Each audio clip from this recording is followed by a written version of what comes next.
Okay, now we've got the Budweiser Duel 1 in the books behind us, and we've got our third place finish, and that is Juan Pablo Montoya. He drove the number 42 Target Chevrolet for Earnhardt Ganassi.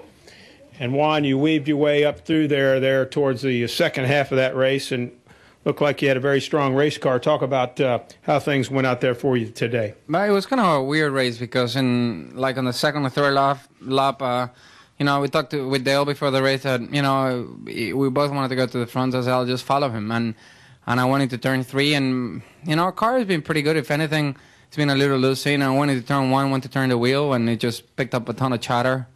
And I went straight to the fence, and I was like, ooh. It's like I felt the chatter got out, the gas got on the brakes, and even like that, I just ran out of room running the top. Then, rode for a while, had the pit stop, and we decided, we were doing 4 tires with everybody around us, and it was just too slow. We lost ground, and then at the end, it was good. Take questions now for Juan. We'll start Ed, then Jenna. Go ahead. Ed Hinton, ESPN.com. Juan Pablo, Saturday night, the lower lane, the inside lane looked very weak. People said there weren't enough cars down there. Today it looked very weak again. But the bottom won. Pardon? The leaders were on the bottom, as far as I remember. Yeah, I was following them, and I was on the bottom. Oh, yeah, but he was up high most of the race. Yeah, the problem is most of the restrictor plate races, when you're on a big pack, it's easier to control the pack when you're on the top than on the bottom. But most of the time when it comes to close the race, most of the time the bottom is the way to go. Okay, so yeah, at the end of the race, but so you don't think the bottom is a dead issue? That it still remains to be seen whether the bottom lane can be stronger. Yeah, I don't know. I think it does seem that when the problem is there's never enough cars in the bottom. I mean, and you start forming the bottom, and somebody bails out, and somebody bails out, and then somebody jumps in front, and it just never gets enough momentum. Don't you think? I agree, and plus, I like the. Like my impression was, if there's enough people that go down there, the bottom. They're committed to go. If enough people go down there, the bottom will beat the top. Yeah. Is my opinion, and it just matters who's down there. Like a great example is on that last couple laps. I mean, I thought we were going to have a chance to win. We were lined up with Jimmy, and we got Biffle stuck at the bottom, but he just stopped us. His car is so strong. He was able just to run right with us. It bogged us down, and here come the whole world. So whatever car, wherever the fastest cars go, it'll work. That's where it works. We're also for the 500 last year. I think Matt, he just ran around the bottom, and in July, that's when it was, and he was so fast, everybody had to follow him. Yeah. So it'll be interesting because handling went away today. That was cool. Were you tight? I got tight. Really tight. Yeah, a lot of people, you could hear them getting out of the gas running the top. I felt like the top was way tighter than the bottom today as well. Oh, yeah. I was getting out of the gas. Let's get a question from Jenna, and then we'll go and hear from Michael as well. Go ahead, Jenna. Hey, Juan, I have 2 questions. You stopped late for repairs. What was wrong with the car, and where did you come from? Because you were pretty far back there on the restart. Where did you go to? Oh, third. Yeah. Congratulations. Thank you.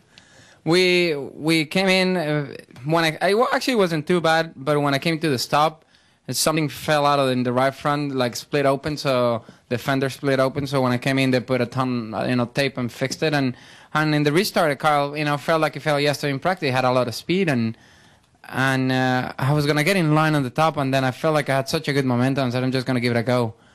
And I went to the middle, had a great run, went to the bottom, and Tony came with me, and that really helped. As Michael said, you got good cars around you, it makes it look good, and it was fun, that's what shows is, you just got to be there at the end to have a chance. And then question for both of you. It seemed like regardless of top line, bottom line, top line, which one worked, it was mostly a parade, and then everybody started to go with about 10 laps to go. Is that the pace that you guys are just electing to run? Or is... But it's hard. You know what? I think it's hard to really make any moves when there's, for the 500, you're going to have a double car. So there's going to be people running the bottom all the time, people running the top all the time. So you're gonna have two proper lanes. So I think it's gonna be a little bit different. It just, I don't know. It's just hard, you know what I mean? It's you don't want to tear up the car at the same time you want to go, but you know the bumpers are a little more fragile, and you got to be careful with that. And you just want to have a good car at the end. Yeah, the choice was obviously made by a bunch of us just to run around in circles and log laps, because like it would have been stupid for me to pull out a line and do anything. I mean, I'm just trying to make the race. So that's what you had. And there was a lot of apprehension too from all the drivers, listening to them talk about what we would have, how we'd race each other, and how effective and dangerous even side drafting is and can be. So there was a lot of people that just wanted to get through some laps and understand what was going on. There were some of us that would have run like that till they threw the checker just to make the race. And then there were some that decided it was time to go, and they made it work. Harvick leading the bottom, like we said earlier, that's just there's a no-brainer. He's going to the front. He's got a fast car. So fire around the bottom because it's the fastest way around. It's shorter. So you put the fastest car on the bottom, it'll outrun the top every time. And Michael, coming in. Thank you. You've got that number 26 Sandy Hook School Support Fund Toyota into the Daytona 500. Congratulations. I know that was an exciting and also memorable moment the other day when that car was unveiled. But how does it feel now knowing that you're going to be out there representing all these great people for the 500? Well, it's just an honor to be able to race this car. And we went to Newtown a couple of weeks ago and met with the town, and couldn't wait to give them something to smile about. You know, it's been obviously a tough couple of months, and hopefully all the fans are texting Newtown to 8088 and raising money for counseling, rehabilitation, rebuilding the town, whatever they need that money for. And we're just hopeful that we can help out a great deal. But then secondarily, we know that we're going to give them something to cheer about and smile for in the Daytona 500. And there's so many race fans up in the Northeast. It's just an honor to race it. Oh, David Caravello, then Mike Mulhern. Go ahead.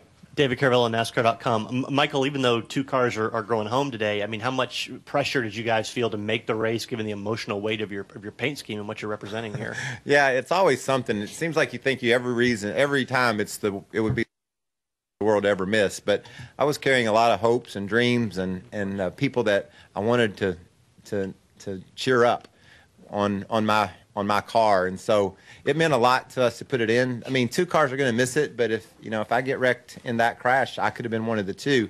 It'll be interesting to watch this race because it looks like it could be really tight to squeeze one more car in the field. So I'm happy. Tony Jr. is so much fun to work with. We won our 150 a few years ago together, and Brandon Davis and those folks at Swan Racing.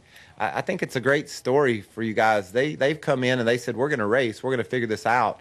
And David Strimmy has been to every auction, every shop.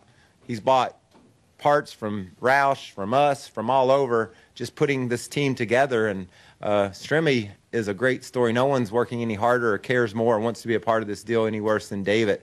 And I'm glad we got him in the race. That's a big deal for the team, for the sponsor, for the community. It's really rewarding to be able to accomplish that. Ooh, he's fun. Let's go to Mike Mulhern, and then we'll hear from Greg Biffle as Mike well. Mulhern, MikeMulhern.net. Restarting on the outside, Kevin Harvick's done that several times. What y'all's thinking about that, especially Greg? What are we, chop liver? What was the question? Especially Greg. Harvick started on the outside. What are your thoughts? I think everybody's going to start on the outside. There you have it. He won the he won the sprint unlimited race like that, and I'll tell you, it was I went all the way to the back when I started on the inside, and then worked my way all the way back to second. But I was hoping that wasn't going to happen today. I could see 4 to go. I'm starting on the inside. I thought I was dead in the water, and if the bottom line wouldn't have got going, if Juan wouldn't have got his army together and wouldn't have made a run on the bottom, I would have probably not ended up at the back, but I wouldn't have been that where I was. So when they finally got their run, I was able to move down and get a shove from them and stay up there in the top top two. But it seems like the top's the fastest. Bottom, and then when the four of us were out there, just lined up, the four of us, we were faster on the bottom. So I don't know if anybody knows yet, but we'll keep trying. You want me to add, Mike? I have nothing to add. Thank you. I'm just happy to be here. Other questions? Yeah. Let's go to Lewis and then Dwight. Lewis Frank from Auto Week. Some of you have touched on it, or maybe Greg. The early part of the race, everybody was just kind of, running laps. Was it just mere caution, or do you think that people were concerned about the lack of parts, considering you had such a short amount of practice time? I wasn't thinking about parts because I thought my Sprint Unlimited car was pretty fast. So I was either way, but. The reality is once that train, once everybody got in the top and lined up, that the bottom couldn't really do anything. Everybody that got out of line, I mean, Denny Hamlin got out of line like running third or fourth, and my spotter told me he got in line dead last.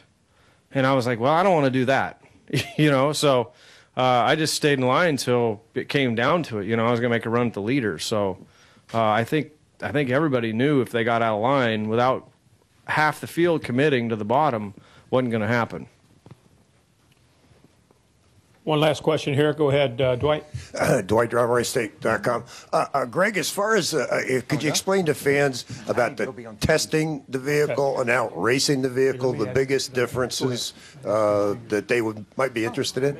Well, I mean, I think that, I think that the difference, it's really hard here. Because when we were testing, we really mostly did single car runs, and we weren't really in big packs. And when you are in big packs testing, you're not really trying as hard as you can. Now we know people are trying as hard as they can because there's trophies on the line and starting positions and stuff, and so now we're getting a feel for how it really drives. But they really stall easy, and they don't. They won't suck up to the guy in front of you, and you get a push. He pushed me up, and I got close to Kevin, and Kevin just took off like he hit the... Yeah, like a spring. When you get close to them, it's like I managed to get to his bumper, I think, because you were bucked down enough, and I pushed him, and then when I lost him, it's like 3-car lengths. I'm like... Yeah. And it's like, it's not like you lift, you just like bury it. Yeah, you're all floored, and I look in the mirror, and I'm like, Juan, where are you going? Because he's just dropping... And you can't get back. Yeah. It takes time, and it takes cars to that accordion effect to start bunching up again to where it starts pushing the front cars again is what ends up happening. One last question right here. Go ahead. What did you mean by stall the car? Let's get the... side draft. Yeah, the side draft, when you side draft it, the car will stall, or you get a run on somebody, and you run up to close to their rear bumper, and it just stops. You're pushing so much air with the nose. No, you can't. When this car is different than open wheel, like an open wheel, you draft and you actually get the extra speed. Here you get the extra speed, but when you get close to the car in front, that air that you're pushing, you actually push the car in front forward, so you make it go faster. That is kind of, like, for me, it was really weird at the beginning. Yeah. Different than what you've been experiencing before. Yes. Yes. Yeah. This car is you can notice it more as well. Mm-hmm. Absolutely. Last question, Don Coble. Don Coble with Morris News Service. Greg, you've had 2 opportunities now to try to get around Harvick. Is there a plan C for Sunday? Got to get to his bumper. I was his bumper in 3 and 4 there. But you just got to have some help. You got to get that accordion effect. I didn't think about, I didn't know what was going on. I knew there was a lot going on behind us, and so I didn't think about backing up to the bumper of the 42, because I didn't think that was going to be a smart thing to do. But, man, you got to be the right place at the right time. You got to get a big run. You got to have a couple cars with you. Side draft the guy and get out front, So, a bunch of people were like, why didn't you turn him? Why didn't you turn him? That didn't take any talent to wreck somebody for the win and wreck 20 cars behind you. So, you gotta run as hard as you can, and you gotta, trade a little paint, but same time we all got to finish,